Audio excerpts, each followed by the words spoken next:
طبعا اخواننا اخواتنا، قطيعة الرحم دي حرام ومن الذنوب الكبائر.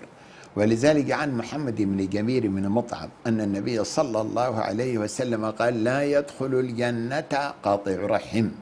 رواه البخاري ومسلم. لا يدخل الجنة قاطع رحم، معناته انه قاطع الرحم ده ما حيدخل الجنة مع الفوج الاول، مهما صلى وصام وعبد الله ما حيدخل الجنة مع الفوج الاول، يدخل النار ياخذ جزاؤه في النار، بعدين بالايمان والتوحيد اذا موجود يطلع يدخل الجنة. ده قاطع الرحم. وجاء في سنن ابي داود باسناد صحيح أن رسول الله صلى الله عليه وسلم قال: لا يحل لمسلم أن يهجر أخاه فوق ثلاثة، فمن هجر فوق ثلاثة فمات دخل النار. يعني زول خاصم أخوه المسلم 3 يوم، تمت ال3 يوم ما صالح، واحد فيهم مات، الاثنين يدخلوا النار لأنه ما صالح. أي كذلك في القرآن خطورة قطيعة الرحم لما تستمر بالطويل عقوبتها شديدة. برضه في سنن أبي داود بإسناد صحيح أن رسول الله صلى الله عليه وسلم قال: من خاصم أخاه سنة فهو كسفك دمه. من خاصم أخاه سنة فهو كسفك دمه. يعني بخاص زول خاصم أخوه المسلم مدة السنة، وزول قتل أخوه المسلم، عقوبة واحدة. لا إله إلا الله. عديش والوعيد الشديد ده. ولذلك يا اخواتنا نار جهنم دي ما في طاقه زول يتحملها. الرسول عليه الصلاه والسلام قال: ناركم هذه التي يوقد ابن ادم جزء من 70 جزءا من حر جهنم. يعني نار جهنم حرارتها قدر نار الفرن البصهر الحديد الصلب، اخليه زي ما يتقال الماسوره. نار جهنم قدره 70 مره. والزول بيطفي في نار جهنم يحط الحل فوق البوتاجاز. اللي بيدخل نار جهنم تحت جهنم فوق جهنم من جميع جهات جهنم، كما قال تعالى: لهم من جهنم مهاد ومن فوقهم غواش.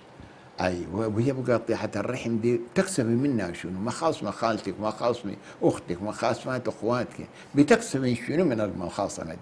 تضيع نفسك أنت دخل نار جهنم بشنو؟ بالسبب ده. الحق نفسك، ربنا ما محتاج لصلاتك ولا عبادتك ولا صلحك، ده عملك ده، ان صالحت تنجي من العذاب، قاطعت كده. بعدين كل ما الزول يستمر في قطيعة الرحم ربنا يبتليه بمصيبة كبيرة ما بيقدر يمرق منها. قال تعالى: فهل عسيتم إن توليتم أن تفسدوا في الأرض وتقطعوا أرحامكم أولئك الذين لعنهم الله فأصمهم وأعمى أبصارهم. شوف الوعيد الشديد ده. ربنا قرن صلة قطيعة الرحم بالفساد في الأرض، بالفساد في الأرض. وبعدين صار أولئك الذين لعنهم الله، واللعن معناته الطرد من رحمة الله.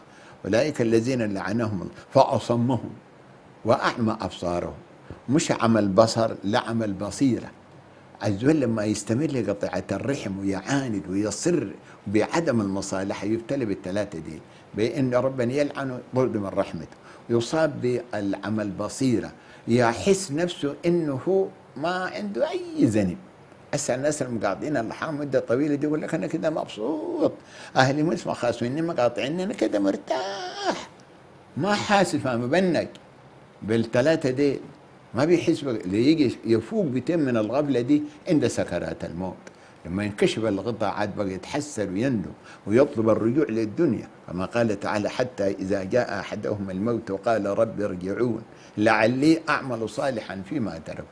نصيحة لكل أخواننا وأخواتنا المقاطعين الأرحام النيل النار: ألحقوا نفسكم، صالحوا النهار ده أهلكم قبل بكرة، وخاصة نحن بهذا الشهر العظيم. صالحوا أهلكم، ما بتتحملوا نار جهنم يوم طويل مقداره 50,000 سنة.